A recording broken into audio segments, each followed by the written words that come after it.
আমি জানি সব ঠিক হয়ে যাওয়ার একটা নিয়ম আছে। সময় ধীরে ধীরে মানুষকে আবার দাঁড় করায়।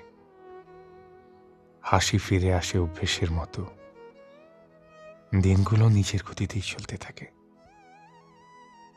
কিন্তু ভাঙনের যে সময়টা পার হয়, সেই সময়ের কোনো সাক্ষী থাকে না।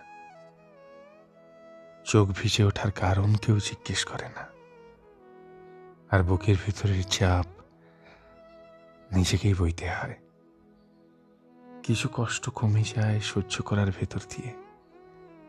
কিছু ব্যথা আর আগের মতো দগদগে থাকে না। তবু কিছু স্মৃতি থেকে যায়, যেগুলো মুছতে শেখানো হয়নি, শুধু বয়ে নেওয়াই শিখতে হয়েছে। আমি বুঝেছি, সব ঠিক হয়ে যাওয়া মানে সবকিছুর হিসাব মিলে যাওয়া নয়। কিছু অনুভূতি মানুষকে বদলায়, আর সেই বদলে যাওয়াটাই হয় সবচেয়ে স্থায়ী ফল, সবচেয়ে